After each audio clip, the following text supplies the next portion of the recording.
League சுற்றுகள் முடிவடைந்துவிட்டது. அரையிறுதி ஆட்டம் தொடங்கிவிட்டது. ஆனால் அரையிறுதியில் இந்தியா மற்றும் ஆஸ்திரேலியா அணிகள் மோதும் போட்டியில் மழை வந்தால் என்ன நடக்கும்? மழையால் இந்த போட்டி முழுவதுமாக தடைப்பட்டால் இதில் எந்த அணி ஃபைனலுக்கு தகுதி பெறும்? ஐசிசி வெளியிட்ட அதிர்ச்சி தகவல். அதாவது சாம்பியன்ஸ் டிராபி தொடர் தற்போது விறுவிறுப்பான கட்டத்தை எட்டியிருக்கிறது. லீக் சுற்று போட்டிகள் அனைத்தும் ஞாயிற்றுக்கிழமையோடு முடிவடைந்துவிட்டது. இதன் முடிவில் ஏ பிரிவில் இந்திய அணி முதல் இடத்திலும் நியூசிலாந்து அணி இரண்டாவது இடத்தையும் பிடித்திருக்கிறது. பி பிரிவில் தென்னாப்பிரிக்க அணி முதல் இடத்திலும் ஆஸ்திரேலிய அணி இரண்டாவது இடத்தையும் பிடித்திருக்கிறது. இந்த சூழலில் தற்போது அரையிறுதியில் எந்தெந்த அணி எந்த அணியுடன் மோதுவார்கள், அதன் அட்டவணை என்ன என்பதை தற்போது பார்க்கலாம். இந்திய அணி ஹைபிரிட் மாடல் முறைப்படி துபாயில்தான் அனைத்து போட்டிகளிலும் விளையாடுகிறது. இதன் காரணமாக வரும் 4ஆம் தேதி செவ்வாய்க்கிழமை இந்திய நேரப்படி மதியம் 2:30 மணிக்கு முதல் அரையிறுதி போட்டி நடைபெறுகிறது. இதில் ஏ பிரிவில் முதலிடத்தில் உள்ள இந்திய அணியும் பி பிரிவில் இரண்டாவது இடத்தில் உள்ள ஆஸ்திரேலிய அணியும் பல பரீட்சை நடத்தும். இதேபோன்று மார்ச் 5ஆம் தேதி லாகூர் மைதானத்தில் இரண்டாவது அரையிறுதி ஆட்டம் நடைபெறும்.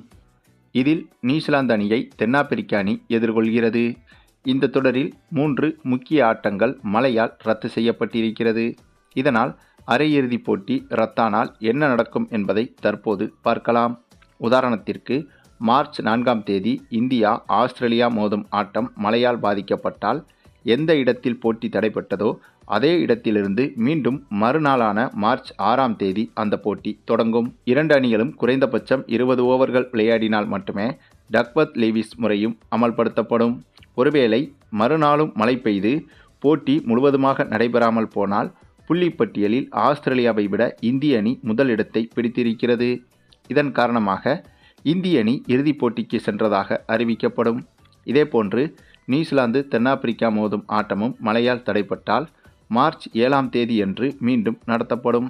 அதிலும் மழை குறுக்கிட்டு தடைப்பட்டால் புள்ளிப்பட்டியலில் முதலிடத்தில் இருந்ததால் தென்னாப்பிரிக்க அணி ஃபைனலுக்கு சென்றுவிடும்.